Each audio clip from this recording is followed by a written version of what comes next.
Hello everyone, this is Andrew. Welcome to Keen on America. On July 4th, 2026, America will be 250 years old. An anniversary that will, no doubt, be greeted with a mixture of celebration, contemplation, and resignation. In Keen on America, Andrew talks not just about the American past and present, but also speculates on its future. What, Andrew asks, will be the 21st century fate of this now venerable American republic?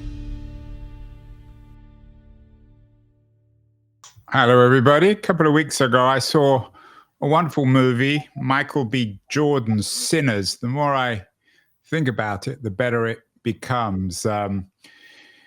It gave Jordan two roles of a lifetime, and it's very much bound up in the mythology of the blues. He sold his soul to the devil in many ways. The old Faustian bargain, strongly recommended. And of course, the Faustian bargain is, I don't know what you call it, a metaphor, a trope, a model for how we think about the world. You only have to go online to read about one kind of Faustian bargain or another. There's Africa's Faustian bargain with the IMF. Sounds very painful. There are, of course, all the Faustian bargains we're making with AI, the latest devil on the horizon. And then there's even the Faustian bargain that big tech made with a certain Donald Trump, which backfired. Trump, of course, being the other devil in popular imagination alongside Silicon Valley and AI. So we are doing our own show on Faustian bargains today with the author, appropriately enough, of a book called The Devil's Contract. Actually, it's called Devil's Contract. There's no the history of the Faustian bargain with Ed Simon. Ed had the book out. It came out last year, 2024, but it's about to come out in paperback.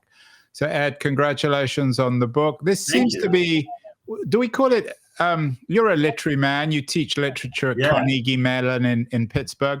Sure. What do we call the devil's bargain? Is it a metaphor, a trope? What literary term do you use? I use trope a lot in the book. One of the editors didn't like that, said that trope is an overused term, but I think it's a perfectly good word to use. There's a couple other things I think you could throw in there. It's perhaps an allegory sometimes, but doesn't have to be one. Allegory comes to mind. Trope archetype, sounds a little academic, I have to admit. Yeah, I think archetype works well. It's also kind of academic, but it's one of those recurrent themes that you see so very often that I feel like it can be graduated to an archetype.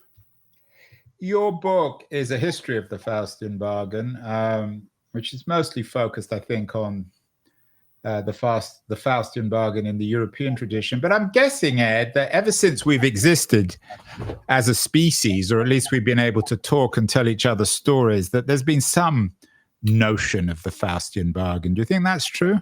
I think that's fair to say. I mean, I definitely think that, if you boil down the story to its kind of constituent parts, the idea of trading that which is of the utmost value or significance, be it a soul or whatever the soul is supposed to represent, trading that with some nefarious force to acquire powers or knowledge or wealth or what have you. I think that's the sort of, I think that you do see that repeatedly and across cultures. And I'm not particularly an expert on things outside of the traditions that I write about, but I would not at all be surprised if you just see that story told over and over again, because it is such a beguiling kind of evocative story. And it says something about us as people. Yeah, it's a bit of a miserable story, which may explain why the Germans love it so much. Is that fair? It definitely, I don't know if I could comment on national characters. I could make stereotypes on my own show about the Germans. Sure. Get away with it. I mean, I love Germans, of course, and Germany, but they tend to focus on the worst case rather than the best case scenarios. And that's what the Faustian bargain is all about, isn't it? Well, I will just say one thing is that one of the more optimistic versions is Goethe's version, where Faust actually, which is German, of course, where he finds a degree of salvation. Well, doesn't find a degree of it; he finds salvation itself at the end. But certainly in its original permutations from the 16th century, the German folk traditions around Faust are pretty miserable, I think it's fair to say. And I think in the 16th century, living in the countryside in Germany wasn't a lot of fun either. Probably worse than the 17th, even, I would say. I mean, lots of starvation and civil war. For sure. For sure. Going back to the original book, Ed, at least the original European book, the Bible, I'm guessing that there are lots of illusions, at least, soft Faustian bargains in the Bible, especially in the Old Testament, are there? I think that's fair to say, and it's part of the argument that I make in my book. Is I am, interested in reading some works that are not traditionally thought of as Faustian because they maybe don't have the really literal kind of things we associate with the devil's contract, like an actual contract being signed or something. But for all intents and purposes, I think there's something Faustian about them. I mean, the story of the fall is a Faustian story in some ways, right? Where Adam and Eve eat from the tree of knowledge of good and evil because of the temptation from the serpent in Eden. And as it was originally written, this obviously means something very different a long time ago in different cultural and religious contexts. But something about it, I think, has a kind of Faustian feel to it. Or you have the tale of Simon Magus in the book of Acts in the New Testament, where he doesn't sell his soul to the devil. He actually becomes Christian, but he becomes Christian in order to gain certain magical abilities, and then gets into major trouble for having done that. But that has that kind of feel of a conversion happening for supernatural reasons, right? Or for the desire to have certain supernatural powers. I wonder if we wanted to give a good spin on it, or using the Adam and Eve example, whether rather than a warning, it's an opportunity to build the idea of good and evil. Is that fair? Oh, for sure. I mean, I think one of the things that really drew me to this subject in particular is it's never just one thing per se, right? And you have this, tradition in Western, kind of an idiosyncratic position, but one that views the fall itself as being a fortunate thing. Felix culpa is what that is, a fortunate fall in Latin. So the idea that there's a type of freedom that is acquired from the fall. And that's certainly sometimes how the Faust legend is portrayed, particularly when we think of it in relation to the arts or music, right? That there's a certain type of creative inspiration, a kind of demonic energy that is liberating in some ways. So I think what makes these sorts of stories so powerful is that they aren't ever simple. There's never just one way to tell them, right? And I think we can definitely interpret the Faust legend in that way sometimes. And of course, as you know, it's implicit, sometimes maybe explicit in the Bible with Adam and Eve. It's not surprising it gets picked up by later, shall we say, theological thinkers, Sure. like Christopher Marlowe, of course, the other Shakespeare. Tell us about Marlowe and his role in the history of Faust. Yeah, I mean, Marlowe is really the most instrumental in introducing the story itself to an English-speaking audience. So as far as we know, I mean, we have stories of devil's contracts that precede the name Faust itself, but there was a historical figure in the 16th century named Johann Faust. He was a German necromancer. Magic was incredibly popular among Renaissance humanists. The historical Faust, whatever the details around him, and there's disagreement all across the score in terms of his biography, even who he was necessarily. Yeah, I mean, it's supposed to be, according to Wikipedia at least, Johann George Faust, 1480 to 1540. That's a very exacting kind of. I mean, that's great. That's Wikipedia for you. For sure. Even Wikipedia is an example of a Faustian deal with someone around. For sure. I always used to tell Jimmy Wales about that, actually. Yeah.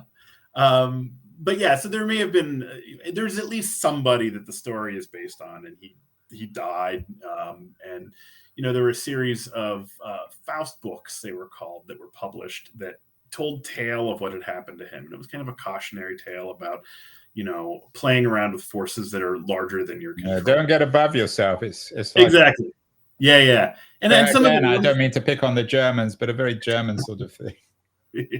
Well, so they, Marlowe had access to these pamphlets because they were very short, and molded his play, his 1592 or 1593, around that particular narrative. And so Marlowe is really instrumental for introducing it to an English-speaking audience, and then also for kind of making it fodder for something that could be considered more elevated from a literary perspective than these earlier kind of tawdry, very lurid, accounts of this supposedly historical figure. So really Marlowe and then Goethe a couple centuries later are the main proponents, the main exporters of a particularly literary view of Faust. Yeah, I want to get to Goethe later. But of course, when we think of Marlowe, we also think of Shakespeare. Yes. Are there Faustian elements to the Shakespearean corpus? Yeah, I mean, that's a great question. One of the kind of pitches that I make in the chapter. So Marlowe is, and I'm an early modernist by training, and I love Marlowe. So he really dominates in my book quite a bit. And he probably appears as much, if not more, than any other cultural figure that I write about. But I put Marlowe's Faust in conversation with Shakespeare's Tempest, which is not exactly a Faustian play per se, but it does have magic, obviously, and it has wizards in it and kind of plays with those sort of occult themes. And I make an argument as to thinking of the Tempest as a kind of rejoinder or a rewriting to Faust, like a way to kind of give Faust the redemption that he is denied by Marlowe. But that's, maybe a kind of abstract way. In terms of actual devil's contracts, I mean, not exactly. I mean, I suppose if you think about Macbeth and his kind of interactions with the weird sisters, I mean, that's got a kind of feel of the Faustian about it, but it's not literally Faustian in the way that it is in Marlowe's play. We certainly are attracted to not just the mythology of Faust, but the bargain itself. I've never quite understood the popularity of Lord of the Rings, but there's a strongly Faustian element there, isn't there? Sure. Yeah, absolutely. No, I think that like you see, and I think that you can see Faust a lot more when you kind of break it out of the rigid sort of like, the devil has to appear and you have to like, prick your finger and sign the contract in blood. I mean, all of that stuff is sort of the more, superficial elements of the legend. But once you kind of get it out of that very regimented narrative, you do see Faust appearing everywhere. And I mean, I agree with you. I think Tolkien definitely has Faustian quality with it. I mean, if you think of Gollum being corrupted by the ring or whatever. Yeah, I mean, Gollum, my daughter used to drag me. I've seen those films too many times. And sure. I think of Gollum and the Ring. I mean, that's as purely Faustian as you could ever get on every level. Exactly, 100%. Completely agree with you on that. Coming back to the Germans, again, I'm going to be a little kinder. As you note, Faust picked up the Faustian idea in the early 1800s. I wonder whether there's also something a little bit more, shall we say, if not existential, psychological, or about it in the German tradition. When you think of late 19th century, early 20th century sociologists like Max Weber and his interest in the disciplining of the self, and his interest also in the history of religion, I wonder whether there's a particular German interest in Faust, and perhaps that's where the modern legend is born, because of its implications of self-discipline. I mean, certainly in the context of the Protestant Reformation and the work, especially of Martin Luther. How would you connect the Reformation and Faust? Yeah, I mean, it's notable that like Faust, the historical Faust as well, is associated with Wittenberg, so the city of Luther, right? I mean, there's this kind of, I mean, in some ways, I think the Faust legend, even though there's devil's contract stories that precede the Reformation, is arguably a product of the Reformation in some ways, right? And I think this kind of focus on the individuality of Faust he has a certain interiority, even in Marlowe's play. And I think that maybe speaks to what you were saying about in terms of psychology. I mean, in the ways in which Faust is oftentimes staged, I've seen versions of it, and I don't think that this is implicit in Marlowe's text, but you can certainly kind of add on to it if you want to. But I've seen versions where Mephistopheles is configured as something internal, like a voice within Faust, as much as a separate sort of figure as well. Because it is very much a play about divided intentions and kind of the psyche being against itself. Because Faust as a figure is somebody who continually does what he knows he shouldn't be doing because it's going to have negative repercussions for him. And he's somebody, especially towards the end of Marlowe's play in particular, where he is pining for this kind of redemption that he could embrace, but he doesn't, right? So he wants this thing that he is resisting at the same time. And I think that has a very nuanced kind of understanding of human psychology. And I think in Goethe, I mean, there's a continuation of that, but then Goethe's, closet drama, or however you want to categorize it, is also very much indebted, and in some ways kind of is the birthplace of a certain type of German romanticism as well, which of course also has that concern with individuality and experience and psychology and emotion and so on. Yeah, that perhaps explains why at least the Faustian mythology or trope, whatever you want to call it, is much more popular in Northern and Southern Europe. I'm not sure how many examples you have from Italy or Spain or France. And it's probably not also surprising that, given that the Reformation was exported lock, stock and barrel to North America, that the Faustian bargain has proved, or the idea of the Faustian bargain has proved, to have so much literary, psychological, cultural impact on America, as I noted in the beginning. Sinners is and the Blues, of course, are literally the musical version of Faust. When does Faust, so to speak, touch down in North America? Is it when the original Pilgrims came, Ed?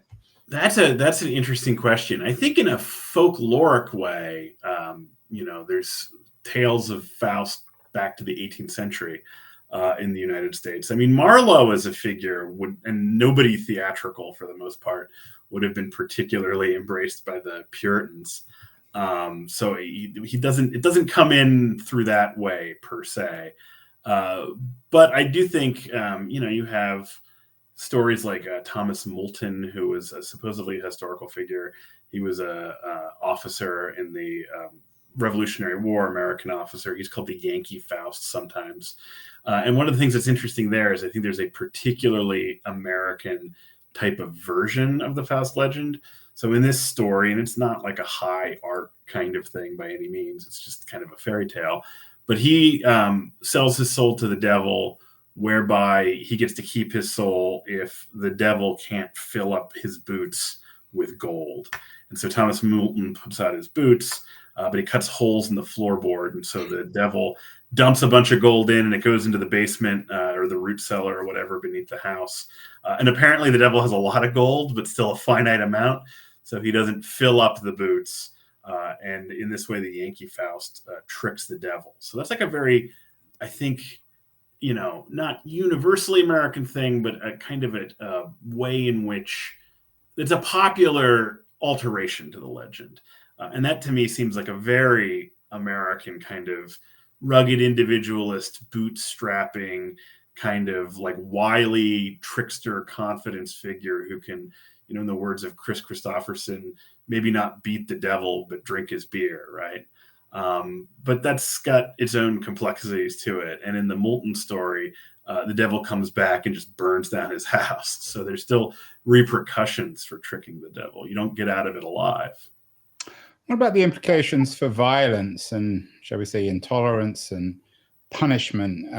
When you think of early America, you think of the witch hunts. Mm-hmm. Was there a sort of implicit thinking in terms of something like the New England witch hunts that these women themselves had done deals with the devil, and therefore it was the responsibility of the rest of us to exorcise them, to punish them? Absolutely. Yeah. I think we have to completely think of the kind of fervor around people who were accused of being witches as being related to the Faust story. And that's one of the things I do in my book is I write about that in the context of the Salem witch trials, but then also witch trials more generally throughout Europe a little bit earlier than that. And a lot of times, I think in the historiography or in the literary analysis, there's this division between the Faust legend and the story of witches supposedly selling their soul to the devil. But at the very sort of bare bones level, it's literally the exact same story. I mean, I think that division that's made is sometimes, Faust is this tortured man, and we kind of are so enraptured and captivated by that. But witches are dismissed because they're oftentimes, and most of the people who are persecuted were women. They're sometimes from the margins or the outside. They sometimes had less socioeconomic power or too much socioeconomic power, and accusing them of witchcraft was a convenient way to kind of get to the funds that they had. But I think with the story of the witch trials, we have an example of how a theme like the Faustian theme can be profoundly dangerous, right? This sort of story that is so fascinating wasn't just like an intellectual game necessarily, but had real material repercussions to the people who were erroneously accused of this thing that they weren't actually. Yeah, and you brought up Macbeth earlier. It's sort of one step beyond. Macbeth made a Faustian bargain with the witches, but then in North America and the Salem witch trials, the witches there was no Macbeth, there was no mediating force. What about, Ed, particularly in terms of America, given its legalistic foundations and the role of lawyers everywhere? I've been married to two of them, so I'm very familiar with lawyers. What about the addition of the contractual element? Is that the thing that implicitly at least suggests that lawyers themselves are suspect? What do you make of the legalistic implications of the Faustian bargain? Well, it's definitely not an American innovation for sure. I mean, the contract goes back as a part of the Faust legend to kind of the 16th century. I mean, there are these devil's contract stories that exist earlier that don't always necessarily have like the literal signing on the dotted line. But that is something that is pretty common after the 16th century, and it's definitely in Marlowe, it's in Goethe. And I think it's very important. I think it's part of what makes this legend a modern legend in particular, right? Because it's about bureaucracy on some level. I mean, it's about literally, the same sort of thing we would recognize in our legal system today of paperwork, of signing a contract in some manner. So I do think that the legal implications of this story in a kind of philosophical sense are really, really crucial. I mean, we do see them in, The Devil and Daniel Webster by Stephen Vincent Benet, which is kind of a classic American short story. It's literally like a courtroom drama in some way, right? And that's one of the things that I think differentiates the Faust legend from some of those earlier versions that we could talk about, right? I mean, the Adam and Eve story, whether or not we can say that's Faustian in some sense or whatever, Adam and Eve don't literally do paperwork, right? And so I do think that introduction of the contract is important with reconfiguring the story as a modern one.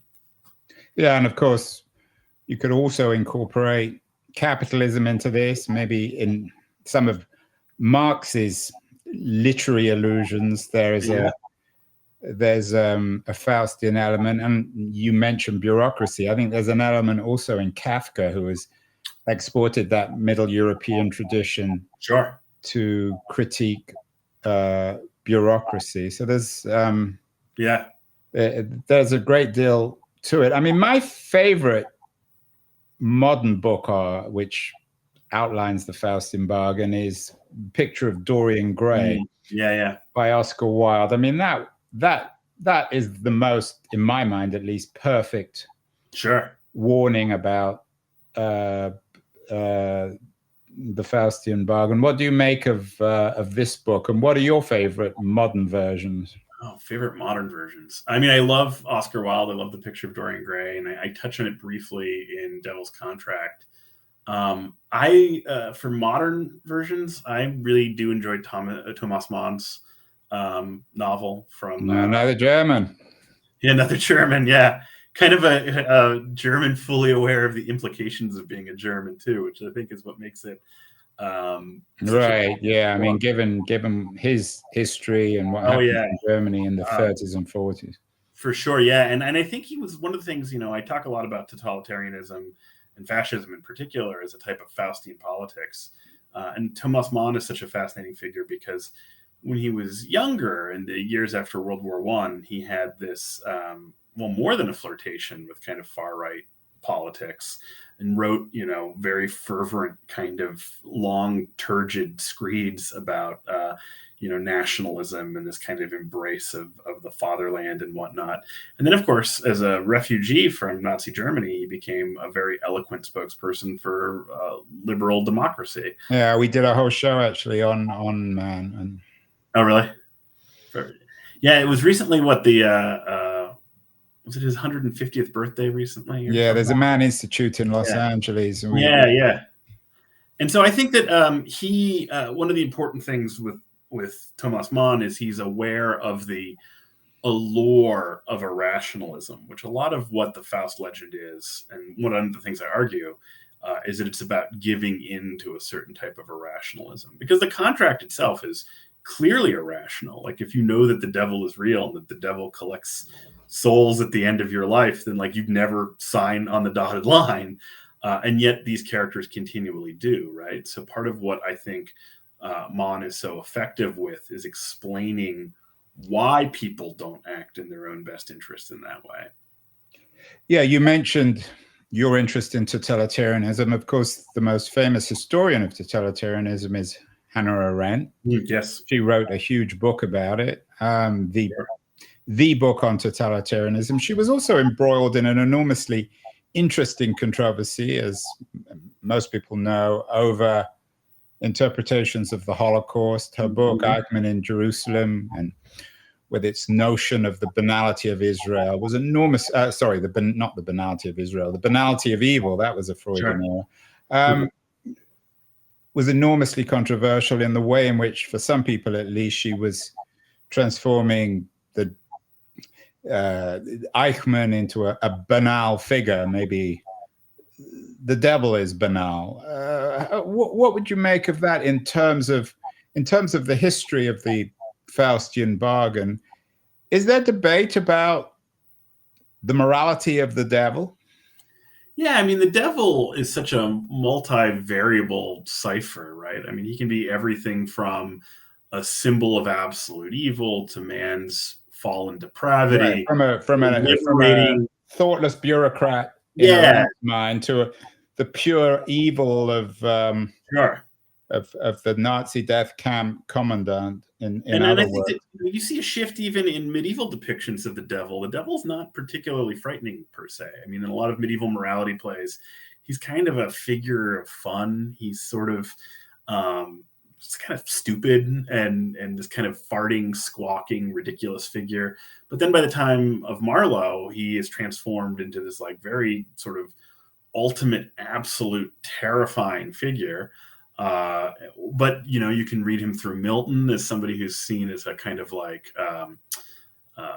figure of liberation. Not that Milton necessarily. Yeah, and you wrote your last book was on heaven, hell, and paradise. Also, it's all about Milton. You know that stuff inside out. Sure. But yeah, I think that I think Hannah Arendt, the banality of evil as a concept, I think is incredibly powerful. I think it was misinterpreted as her dismissing the reality of evil. And I actually think it's the exact opposite of that. I think actually her notion of the banality of evil, of its bureaucratization, is particularly relevant in contemporary America and ICE and all that sort of thing.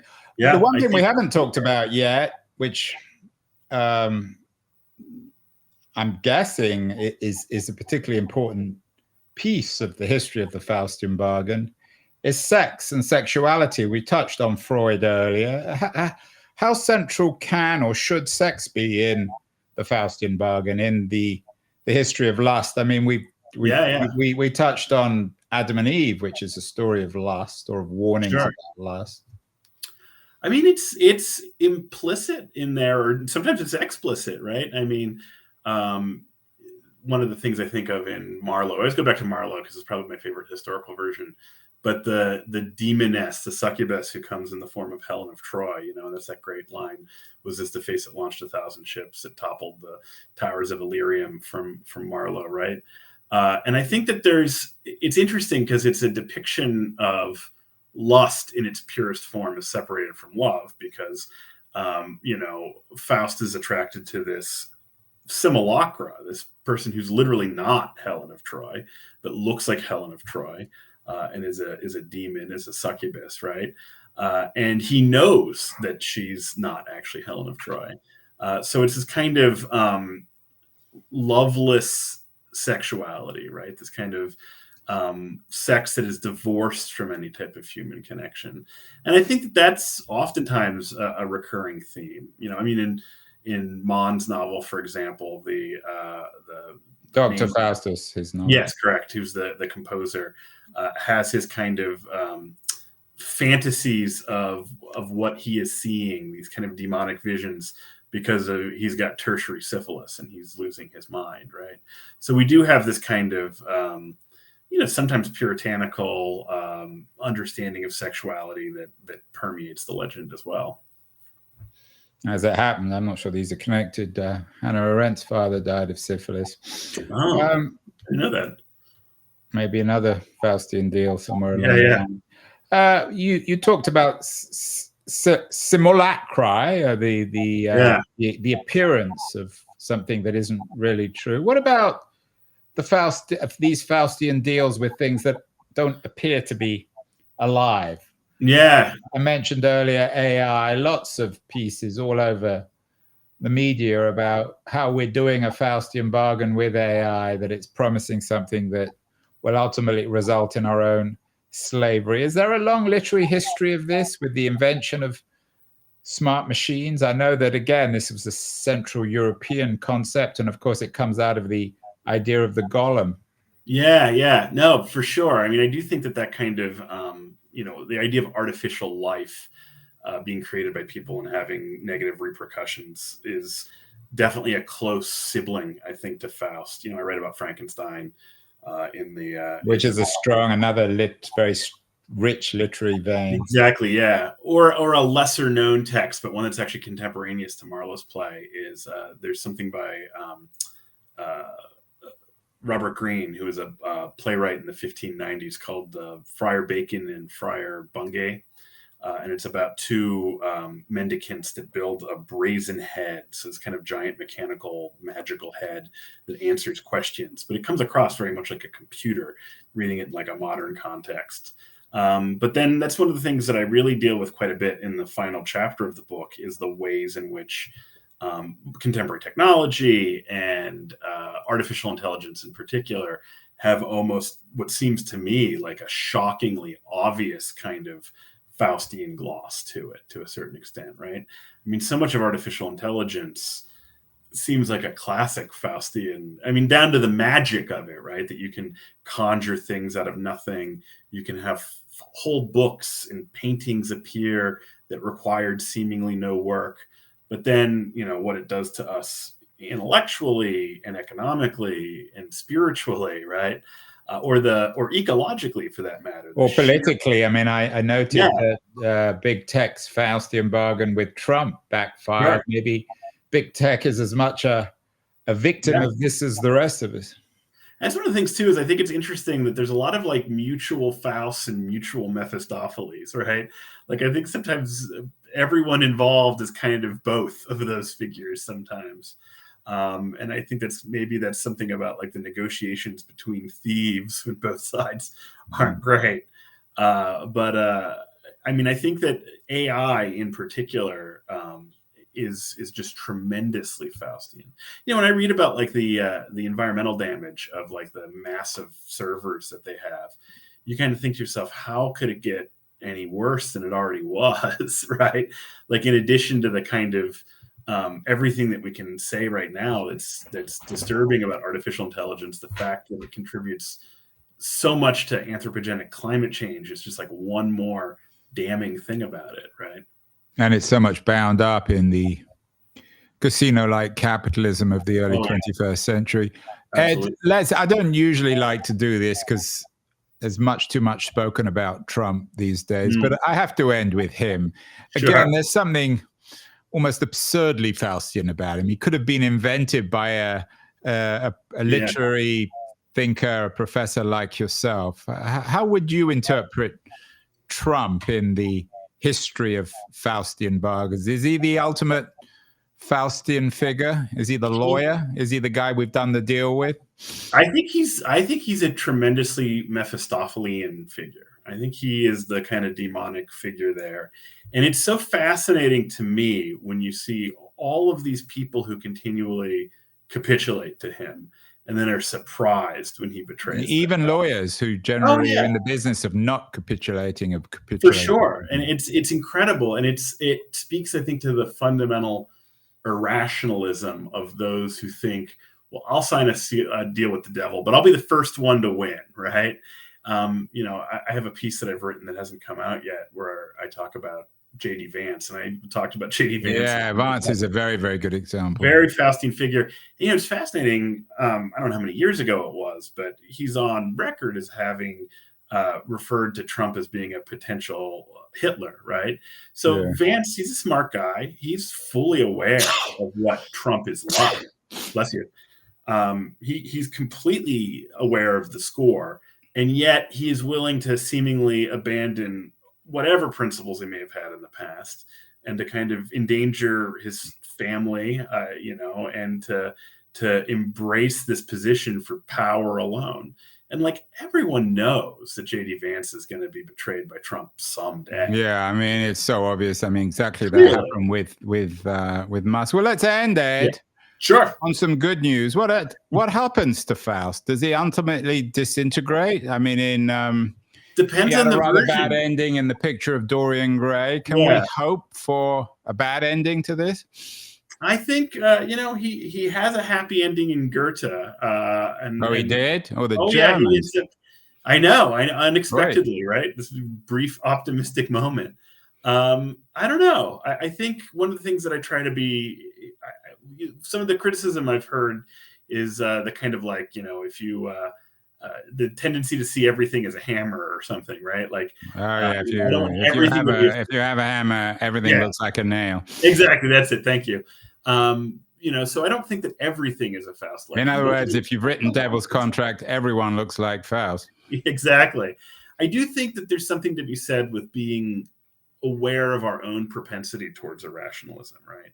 And I think that the kind of like, how can we be tricked or how can we be fooled?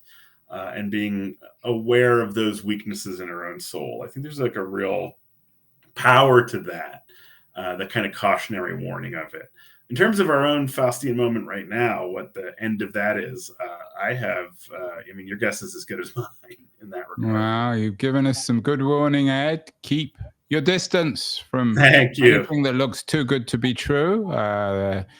Your book is now out in paperback, Devil's Contract, The History of the Faustian Bargain. Fascinating conversation. Thank you so much, Ed. And thank you. Appreciate it. Keep clear of Faust, because he or she will do you a great deal of damage. Yes. Thank you.